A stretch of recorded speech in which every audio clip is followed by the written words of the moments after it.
The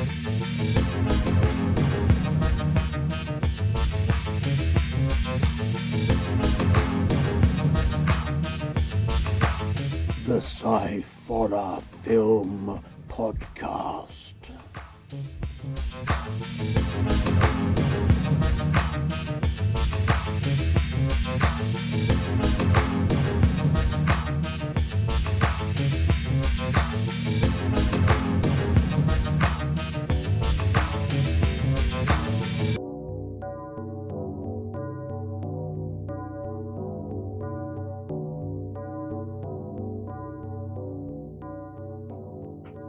Hello and welcome to the Sci-Horror Film Podcast. I am Andy Walker and this is my son Scott. Hello, Scott.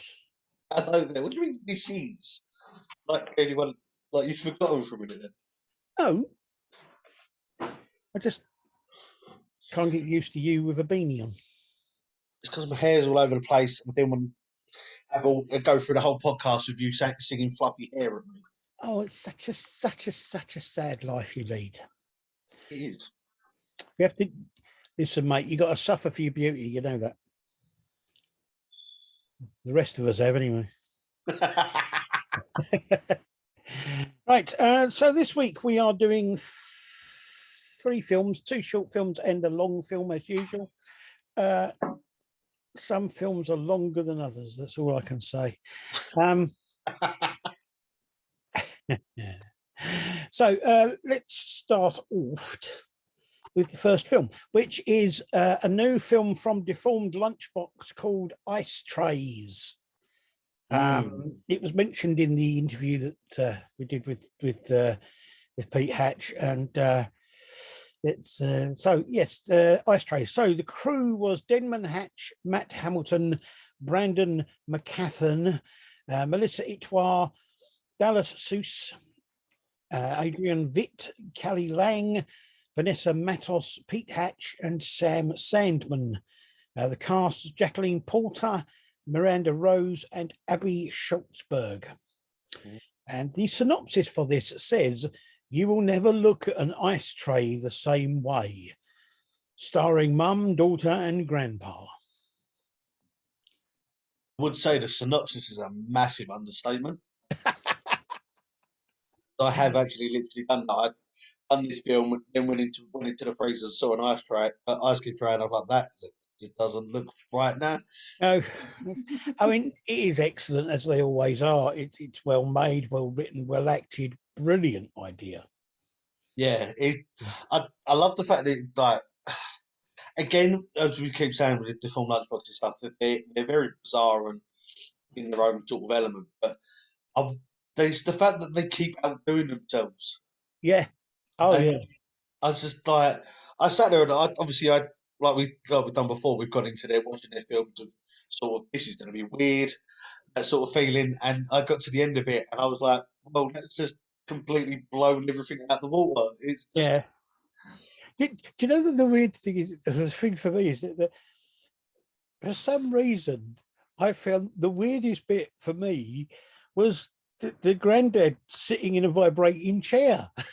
Yeah, there was obviously there's certain comments that were made when we did the interview, and when he's sitting there saying, when we said to us about that sort of how well you fitted within the part if he had known. Yeah. And that's all I could think of. Was I'm sitting there, just like, he's right, it would have done. But it was the whole. Yeah, I thought like the way that they were filling up the ice cube tray, I thought, this is really bizarre, really weird. And I thought it got to, like, obviously the grandpa and whatever, and I just sat there like, I didn't actually think it could get weirder. But it was just him sitting in that vibrating chair was just weird to watch. Yeah, and it was weirder than anything else, which is bizarre. That's the thing that makes, like, I genuinely thought that the rest of it was almost, the full Lunchbox anyway, it was almost normal for their stuff. And then the bit at the end was like the grandpa. I sat there at one point, I'm sitting there like that, and I had to stop because I was like, I must have clicked over to another film because of the way it happened. I was sitting there like, no, this is still, it's just so weird. One thing I will say is I think that the camera work, when they were showing the granddad, the shots from like through the bottom of the glass when he was drinking, it was incredible. I did really, like the really shots. well done. The shots from in the freezer as well. I loved it. Yeah, They were saying that and the glass. I thought were very well done. And incredibly. like, yeah, it just amazes me the stuff that this company does. And I love the fact that again, it's there's no dialogue in it at all. No. And I think it was all the better for not having the dialogue in it because the music made it slightly weirder because of the fact the music was quite pleasant. Yeah, it was almost like if you'd just listened to the music, you would have. If someone had just played me the soundtrack to it, I would have gone, "Oh, this is quite a happy, jolly, sort of go-lucky film." And then Yeah, just watching it with the actual film, it just adds such a different turn to it. absolutely. I mean, the effects were really good. I mean, Oh yeah, the effects worked so well. Um, I mean, as always with their films, it was very odd, but absolutely brilliant. I was just the one thing that I've said before is the fact that every single one of their films we've watched, I seem to have the same quote or same note at the bottom, which is just and Yeah, every single time I thought it in my head, I realised instead of just me writing it, I was just putting an exclamation mark. yeah. And I think I clocked up to about 20. I know it was incredible. I mean, it's as you say, they do seem to outdo themselves every Yeah, time. It's like how they keep coming up with this stuff and how they keep being able to make it so well. yeah. It's not even like it's getting to the point where you're like, oh, it's another one. Like it's like, oh, it's the same thing where Yeah, every idea is different. this is it. They're not rehashing the same old ideas or the same effects, No. and everything is. But this one is a lot more involved than some of their other stuff. Mm. So it's kind of like, I mean, there's almost enough in this short film. If you were to expand on it, there's almost enough in there to make a feature. Oh yeah, there's just You know, it's the thing is just the same with everything. But it's not even like the oddness of it. It's the fact that if you go down and break it down like bit by bit, right, really, there's so many different parts that can be expanded on. Like the whole premise behind why the mother and daughter are doing what they do with the ice cream trays, what's going on with the grandpa, why the grandpa then laughs and likes the photo that's put up, yeah. and it's just like just so many different ideas that sort of It's, that it's work so well together. another example of a really weird horror family. I mean, that sort of family would fit in perfectly in one of Rob Zombie's films, or Yeah, in a Texas Chainsaw Massacre type film, or anything else like that. I just love it. I love what they do. I love what Deformed Lunchbox do, and I just love watching their films. And every time I see one, I can't wait to see another. yeah, it's just that's what I'm saying. Like when we started first watching these, and after sort of like the odd ones we've done, I've watched a lot more of the stuff like sort of on my own. Yeah. And every single time I'm like, I watch a film and I'm like, I can't do any better. And then watch the next one along, like the next one they've released, I'm like, they've outdone themselves every single time. I worried for a while. I did worry that we're kind of just covering the same people. Virtually, but to be honest, I don't care anymore because I just enjoy these films so much. I And, just you want know, to. I want to watch them, but I also want to talk about them on here so that other people oh can then yeah. go and watch them. Well, just the thing is, I actually found myself doing this. Like Oh, one sorry. of one of my friends was talking to me the other day. He was going to me, oh, he pretty much he was going through a stage of when he was like because he's had to isolate. So he Yeah. turned around and said, "I need some stuff to watch." Because he's run out. He's run out of stuff to watch on Netflix and stuff like that. I went, you know what? Honestly, go on YouTube, go on and watch a group called Deformed Lunchbox.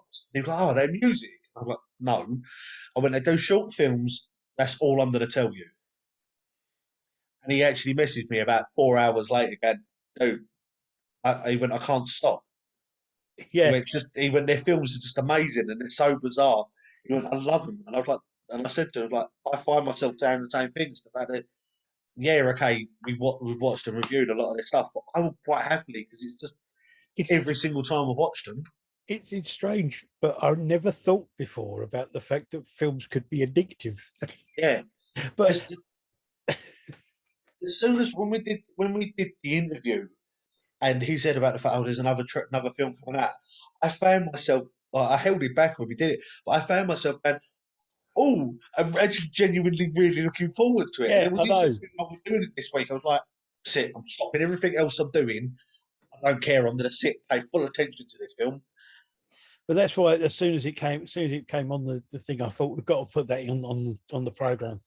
Got It's to. just, it's such an amazing film, and the stuff they do, like I've said, like why we keep saying it's amazing, and they go above and beyond every single film. Absolutely. Absolutely. Excellent film, excellent people. Peter Hatch was a really nice guy to talk to as well. Really, really worth watching. Yes. Now, we've got another one here, which is a kind of return to an old friend, if you like. This is a film called The Intextigator 3, The Line of Yes. Four, written and directed by John Babu, who we reviewed the other two parts, and we did an interview with him in the first season. And we are going to be doing another interview with him now, because I think, if I'm right, that he's talking about making this into a longer film, not necessarily a feature, but definitely a longer film. So anyway, written and directed by John Babu, produced by Paradiso Cinemas, which is basically John Babu, and Pixland Entertainment, which is Manuel Matthews. Visual effects were by Hu Jung Gong and Manuel Matthews and Luna Zhu. Art by Hugh Tran, Silent Witness, and Shaylee Jani, Ocean Waves. The cast is Nicole Jacobs, David Richard, Michael Shamra, Christopher Power, and Julia Lapena. Now, I was going to write the synopsis down, but to be honest, there aren't enough hours in the day to write the whole thing down. So what I'm going to do, if I can do it. Right, so the synopsis for this says, local art gallery's prize painting has just been stolen and Detective Leah Strayed is on the case.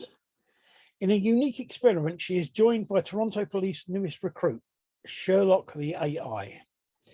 Ever since the successful resolution of the David Brown case a year ago, Sherlock the AI has been going from strength to strength. Dubbed the Intextigator on social media, the Toronto Police Service's clever chatbot is about to face its litmus test.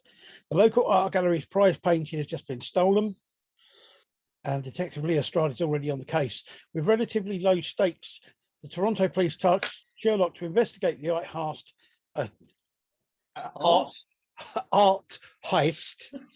not high asked, art heists independently in a unique experiment. Leah and Sherlock peruse over the colourful art pieces and even more vibrant staff of the gallery in an attempt to recover the painting.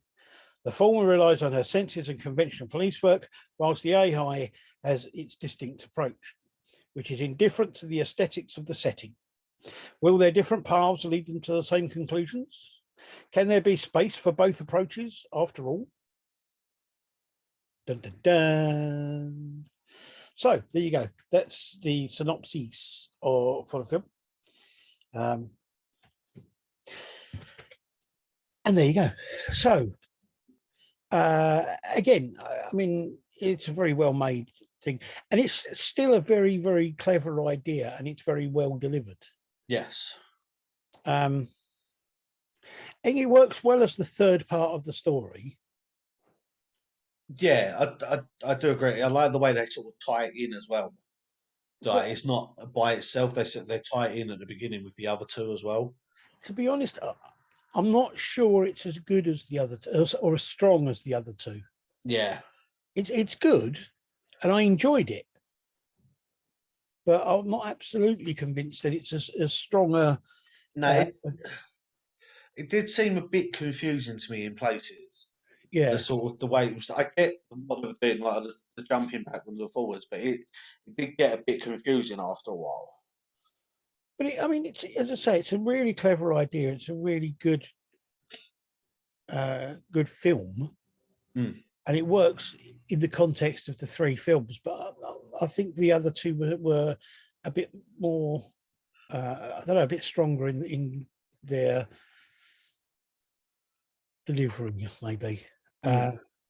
I just wonder where he's going to take it from here, because, as I say, I think from I think what you were saying, it's going to be, maybe it's made into a longer film or something like that. I don't know really, or he's just going to do a series of films.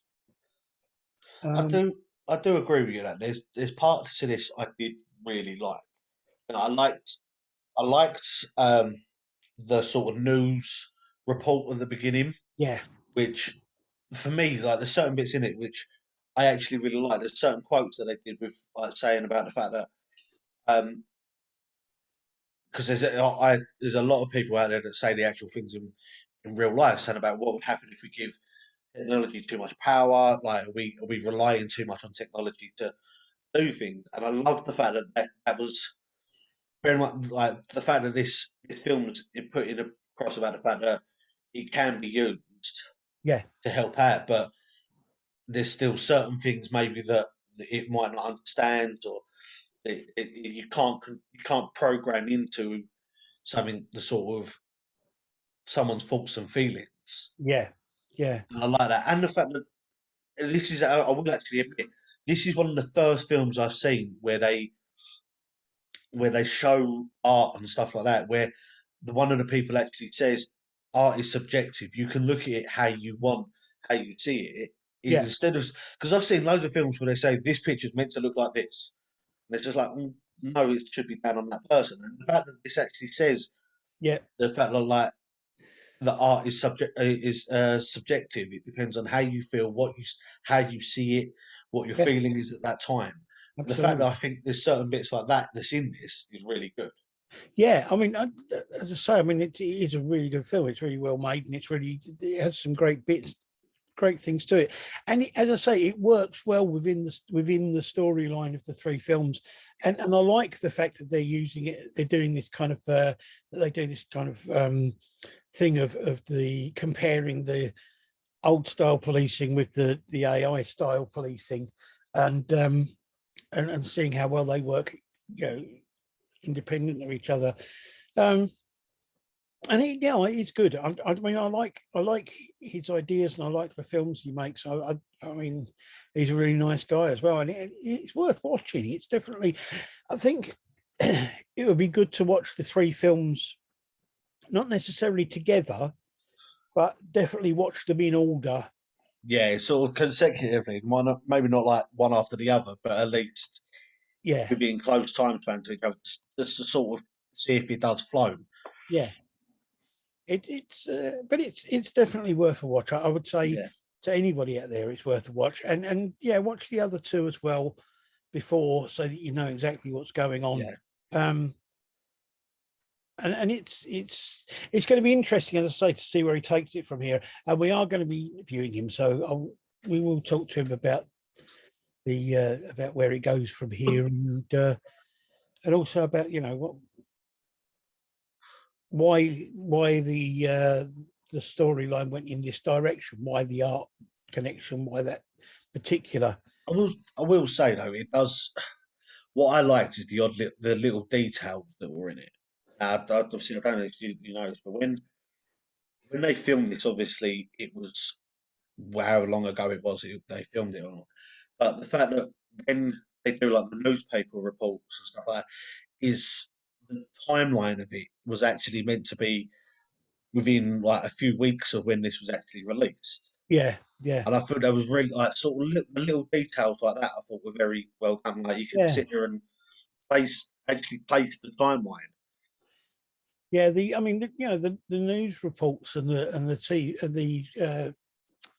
um, TV coverage and the newspaper stuff was really well done. It Mm. really worked, and it gave it much more of a kind of realistic feeling to it. It made Yeah. it much. But yeah, I could see this working as a maybe even as a TV series, as a sort of Yeah. expand on it slightly. I think it would work really well. Yeah. It's just, I do agree. It would probably not so much. I don't know. It probably could be as a feature film or a longer film, but I definitely think as a TV series Yeah, would work great because then you can do the different ideas and the different things that go along with it, and sort of either continue the story or do it so you're not having to do a full length feature film, but you can keep it as a half yeah. hour block or And you have whatever. half an hour with a different story every episode. Yeah, And sometimes it could be just the AI on its own. Sometimes it could be working with police working with, or yeah, whatever. But yeah, no, I think it would work well or something like that. But we'll see. We'll see what he says about where he wants to take it. I did really enjoy the film. I enjoyed watching it, yeah, and I think it's definitely worth a look. it is. Okay, right now let's go on to the feature film. The feature film this week is a science fiction film, allegedly, called Prisoners of the Lost Universe. Yeah, For some reason, I kept calling it Prisoners of the Lost Galaxy. I don't know why, but it's Lost Universe. So it was directed by Terry Marcel, who really, the only other thing he made of any real note was Hawk the Slayer. It was written by Terry Marcel and Harry Robertson. The only thing, again, Harry Robertson was involved in was Hawk the Slayer. Produced by John Hardy, Dennis Johnson Jr. and Harry Robertson, none of which have done anything. The cast, it's Richard Hatch. Now, Richard Hatch did lots of TV in the 70s. And then in 1978, he did Battlestar Galactica, and he was in the TV show that followed. He was in lots more TV stuff in the 80s and 90s, including a slightly bizarre science fiction type thing called Super Force. In 1999, he was in Battlestar Galactica: The Second Coming. 2001, he was in The Ghost and Unseen Evil. He did a TV thing in 2004 called Star Trek Phase 2, which I've never heard of. neither have I. 2007, he did Inalienable, whatever that is. Then he did a TV thing of Battlestar Galactica. He was in that from 2004 to 2009. That's the rehash thingy. He played a different character. He did lots of short films in the 2010s and things like that. And then he did Alongside Night in 2014. Chatter in 2015, The Enchanted Cottage in 2016, Asylum of Darkness 2017, Alien Hunger in 2017, Personal Space for TV in 2018, and Diminuendo in 2018. In the original Battlestar Galactica, he played Apollo. He was the hero. Yeah, Amazing. I like what he did in the rehash where he played one of the villains, which I thought was quite fun. Then we got Kay Lenz, who did lots of TV in the 70s and 80s. She was in Trial by Terror in 1983, House in 1985, which is a great film. I like that. TV series of Starman in 1987, The Headhunter in 1988, Shakespeare's Plan 12 from Outer Space in 1991, Trapped in Space in 1994, and she was in The Tick from 1994 to 1996. There we go. Then we have John Saxon. This man's been in everything. John Saxon was in The Evil Eye in 1963, Blood Beast from Outer Space 1965, Queen of Blood 1966, Planet Earth 1974, Black Christmas in 1974, Strange New World 1975. He did a TV series in the 1970s, which was a kind of supernaturally type of thing. He was in The Bees in 1978, Beyond Evil in 1980, Cannibals in the Streets in 1980, Battle Beyond the Stars, 1980. Blood Beach in 1980. Tenebrae in 1982. Nightmare on Elm Street in 1984 was probably the biggest movie that he did. Another World on TV in 1985. Hands of Steel, 1986. Nightmare on Elm Street 3 in 1987. Death House, 1988. My Mum's a Werewolf in 1989. Nightmare Beach in 1989.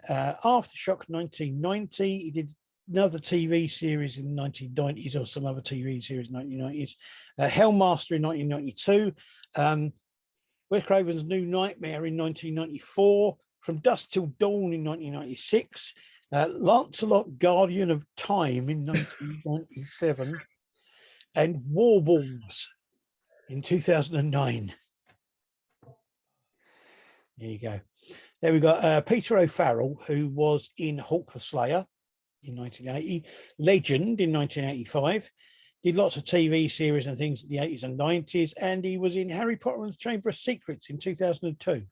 Yeah, he played one of the guys from the paper. Yeah.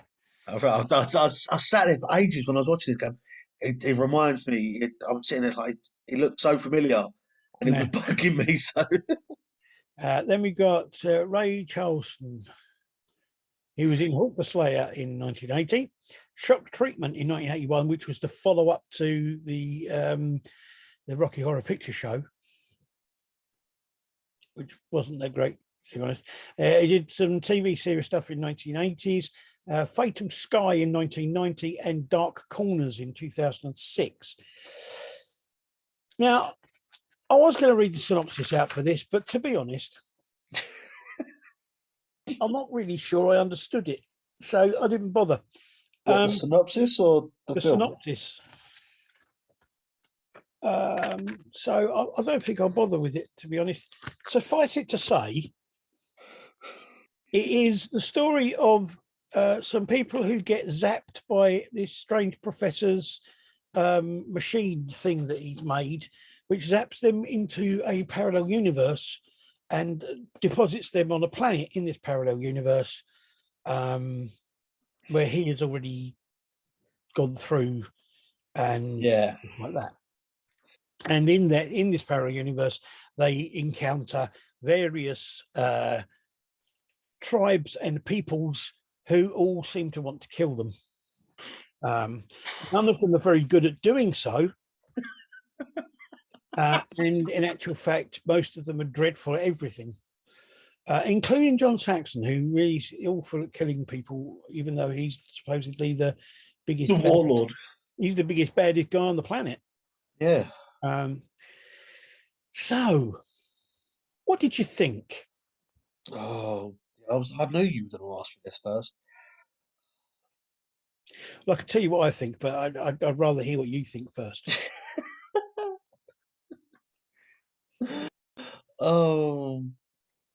I'd be right. Before they get transported to this new planet, well, or wherever the hell it's meant to be, I actually thought there was some quite good camera angle shots in it. Right, sort of. Just listen to me out. Listen to me. Shut. For about 2 minutes at the beginning, which is when they're going through when she's going through the traffic. Other than that,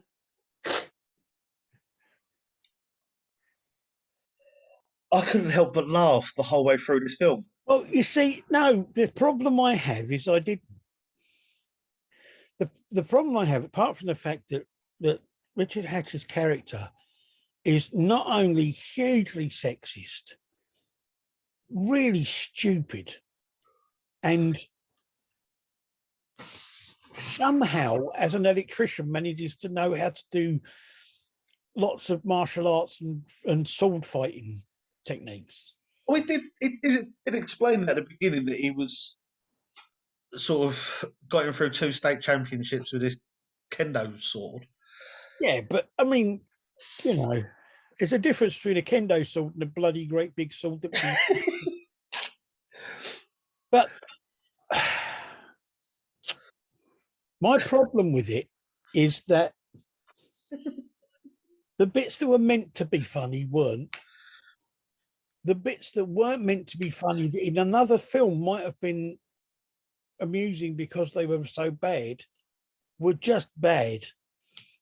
Yeah, see, And I I did write down that I really hope that this film's not meant to be serious because it's just well, no, it is. That's the problem. There were comedy bits in it, but the comedy bits weren't funny. no. Do you know honestly what I found funny is the stupid little um sound effects. Yeah, the sound guy was really on some kind of drugs because well, the bit where these things are throwing themselves off the top of the cliff, and it sounds like a creature dying in a bloody video game. It's like, Yeah, woo. it's the fact that they sounded almost like they were roaring at them like there was a lion or tiger roar when they were Yeah, calling out to them. And then when they fell off the cliff, yeah, it did. It sounded like something from Mario. yeah. I was just like, I got to see. I'm going to read you exactly what I wrote. Okay, okay, what I wrote is, this is a very strange and not very good film. It's like three separate, not good stories combined into one really awful film. How anyone can take so many elements of a story and make something so dull and lifeless is beyond me. It makes Hulk the Slayer look like a masterpiece. there's. I agree with your comment before we started this, which was it's is we pretty much got a new contender for worst film we've I watched. I honestly can say I think I would rather watch Humanoids from the Deep than watch this film again. Yeah, it just there was a lot of sexist stuff in that was in it, and one of my comments that I did write down was just there's a lot of it that hasn't stood the test of time. Absolutely. There's so much in it that's just not stood the test of time at all. The comments in it, there's certain things that were done.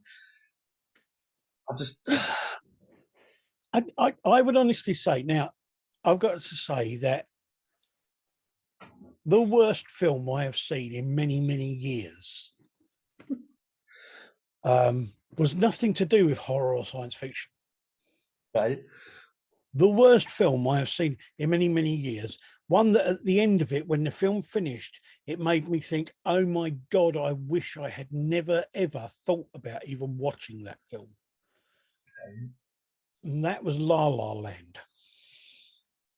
Yeah, And I would tell you that I would almost consider watching La La Land again instead of watching this film again.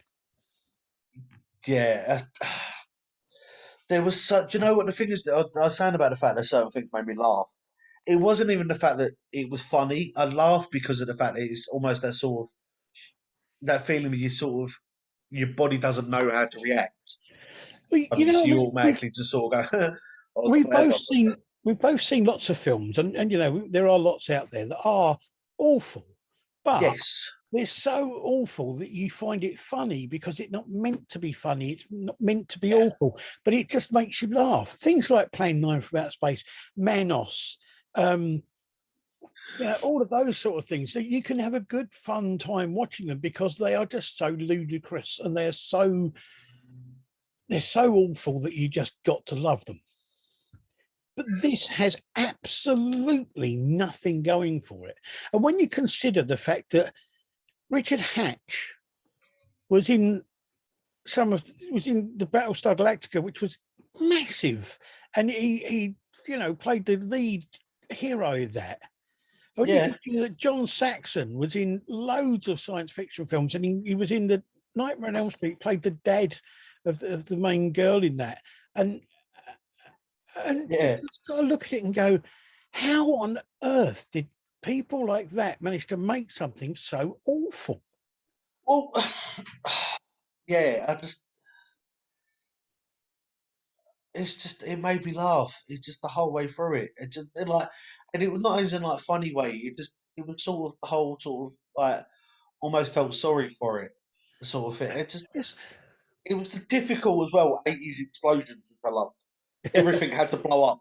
oh yeah, Like even like Richard Hatch's car. at the beginning blew up. There was no need for it to. It's got to be one. I don't know if there is one. There's got to be one somewhere, a film where somebody falls off a horse. The horse falls down a cliff and blows up halfway down, because it's, What I loved of those is there were certain bits of it that I didn't really have to go back to see if it was like my laptop playing up when I was watching the film, because when they were doing certain punches, it would jolt and like sort of like a double take of it. yeah. It's like, why? I don't know. And But it does to me, it does seem like that somebody had three stories, neither of which were fully completed. They were just kind of outlines of stories, and they just kind of mashed them together in the hope that it would work.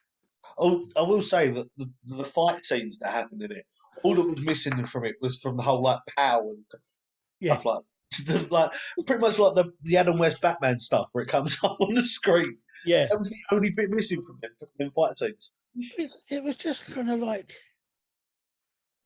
oh, I don't know. I really can't think of anything to say about it. I cannot find one single redeeming thing about this film at all. Not even the music was any good. No, even the way it ended. Oh, the Yeah, way it ended was just what? I don't understand why it ended like that. I don't know. It's just like I watched the end of it and I seriously thought they surely didn't think they were going to make a sequel. just. It's the things that make like the bit that made me laugh is the fact that like when Dan and when Richard Hatch and uh, they meet up right at the Yeah, end, like sort of at the beginning, and been like beforehand, they've all they've done is argue and fight with each other, and he turned up and helped her, and then they suddenly they can't take their eyes off each other and they love each other, and it's just like I know. But it's also what? things like it's like, why did she seem to, as the film went on, she seemed to be wearing less and less all the way through it. Yeah, Why? it's just the bit that done me was watching watching at the end when the explosions were going off when they were breaking out of their compound that they were in, Yeah, and watching the people hit the floor before the explosions had gone off. There was a couple of times, if I'm not, you probably won't, but if you go back and watch it right at the end, there's a couple of times where like the people have dived and then the explosion's gone off about 2 seconds later, and it's just yeah. like could have got the timing a bit better. But I just There is absolutely nothing about this film that uh, that would make me ever want to watch it again. And that's, one of those things. It's bizarre in the extreme. yeah, it's just I don't understand it. Like the people that are in this film I mean, went on and were doing some amazing stuff at the time. the thing is, the thing that gets me is if you watch Hulk the Slayer. Hulk the Slayer is not a fantastic film. There's lots wrong with Hulk the Slayer, but it's 100 times better than this film because of the fact that it has a story that works. It has characters in it that you actually kind of can relate to a little bit. It has things going on in it that are mildly amusing. This has none of those. No. The bit that I like, of what I find funny is I was going as we're doing this, I've been going through and trying to sort of see if I can find any sort of redeeming factors in anything anywhere. But the guy that played Dr. Hartman in Yeah, this was it Kenneth Hendel. Yeah. yeah, If you type this into Google, he's not even named as a member of the cast. It's only when you go onto the IMDb page that you can see it, yeah. I know. and it's just like, I think he wanted his name taken off it. I don't know. oh, it's the thing. I've got a funny feeling as well that this and maybe the other film that she was in, Dawn Abraham, that she was in, Yeah, might have put her off films completely because according to this, the only film she was in was Prisoners of the Lost Universe Right. and Deadly Prey. Okay. That's it. So maybe she watched it. I have just realised as well that this is on Netflix as well to watch. Really? Yeah, Oh, I've just typed in oh, Google. It's come up saying you can watch it on Netflix with a subscription. if you have to pay to watch this on Netflix, I would demand your money back now because I, it's I before just you even watch it. I would demand my money back. yeah, I know there's some really really dodgy films out there, and I know a lot of them seem to be from the 80s.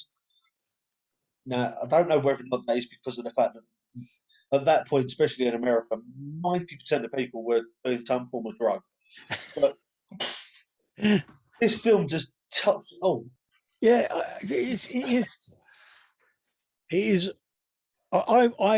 I definitely think that this is now the standard. This is the bar has been lowered. yeah. I'm sitting here just thinking, actually, looking at my notes, and I've made a note of it. It seemed like a lot of work and effects and paint and everything to go on the tribe of little men, as they call them. Yeah, For them to be in the city for in the film for all of 2 minutes. yeah. This is the thing. Those things attack them. They get thrown off the cliff, or they go off the cliff, and then you never talked about it again. No, So was that the only ones of them there were?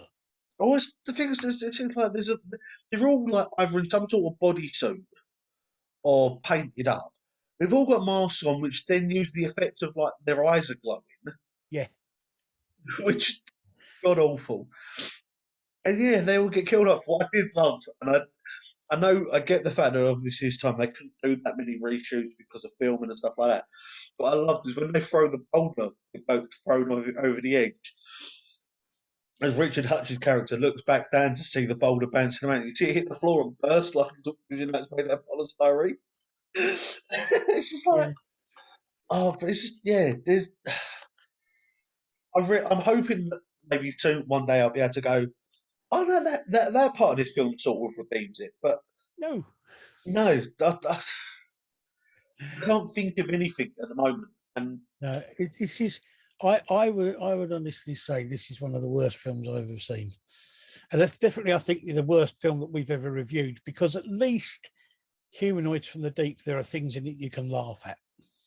yeah, Humanoids of the I suppose that it was so serious that it was funny in places, but this it just yeah, like you said, even the comic factors in it with the sort of like really, Yeah, and it, it's sort of the repetitive jokes as well with the whole with his watch going missing, and it's just like yeah.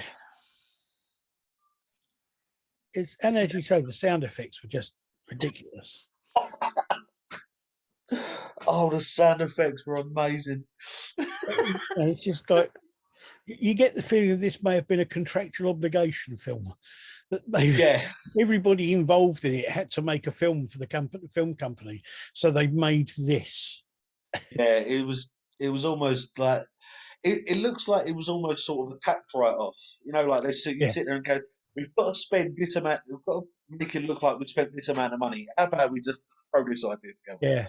together? Say we spent this amount of Let's look at the film company that made it or the film company that put it out. What big movies did they make the same year and then see what they spent all their money on that they needed to write money up against tax? Whereas the thing is that I don't think there was actually any company that made like from what I've seen, I can't It find was any company that was one of made those films that wasn't released. It just kind of escaped. it. It just sort of appeared, and everyone was like, "It's sort of one of the films where someone goes, yeah, you know that film,' and everyone was like, yeah, yeah, well, I've seen it,' just to Yeah. shut people up." But it's just the fact that like the writers, all it is, it says like writers and directors. I can't find anything else about like who Maybe they made put it it. out. Maybe they put it out independently. That this is classed as a 15. I Well, just maybe this. I just found a bit of trivia on this film, which maybe this is understands a lot why Richard Hutch's character seemed a bit sort of all over the place. Apparently, he was ill partly most of the way through the filming of this. yeah. So part of the film was dubbed. That's why, of his voice. So he was ill, so he didn't actually say the words. He just dubbed it over later on. No, it's no excuse. I'm sorry. Oh, I I would can't. say this shows how bad this film's been. Yeah, when it gets ripped apart by not only by us, but it was also ripped apart on the Mystery Science Theatre. Yeah, They did it and ripped it apart in 1991. yeah. It's also on the Dark Corners review channel on YouTube. He does a review on there, which is just as bad as ours. Oh, hang on, here we go. Production companies. There isn't actually.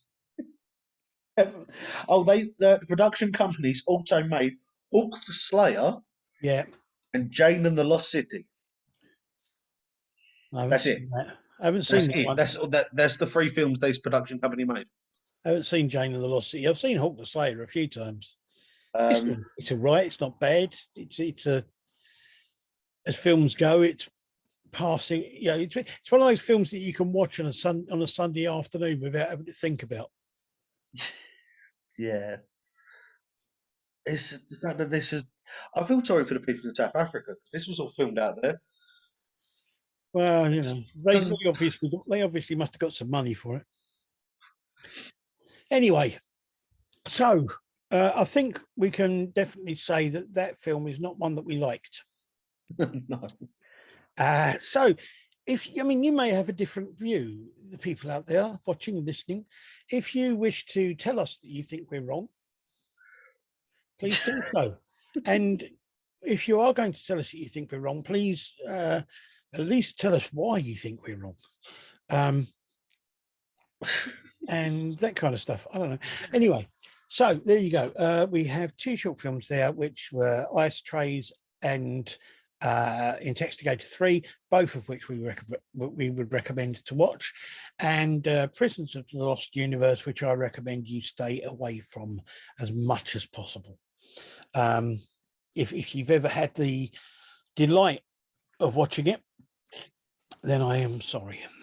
I apologize wholeheartedly on behalf of the entire human race for having you put you through such a terrible ordeal. Yeah, it's.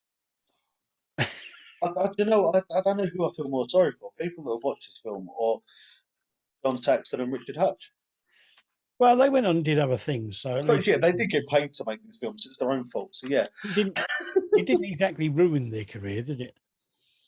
I don't think it helped. Maybe not. Right. Okay. Thank you very much, Scott, for being here and doing this.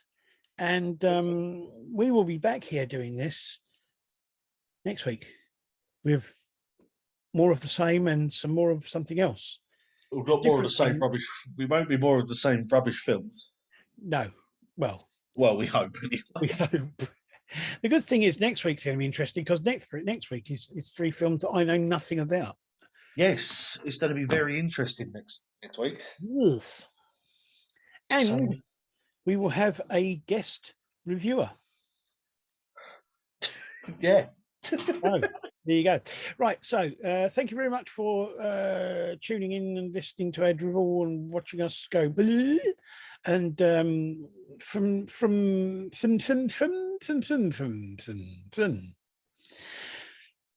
yeah, from me and him and all those other things that live in our beards, we will say goodbye and good riddance and farewell. My one's straight. My beard is straight. It's my head that's lopsided.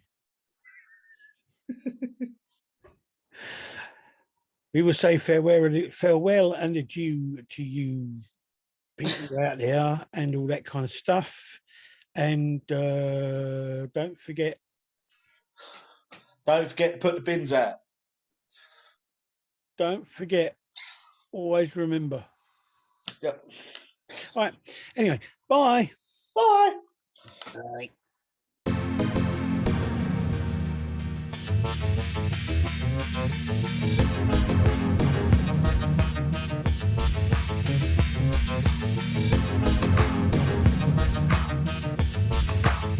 the Sci-Horror Film Podcast.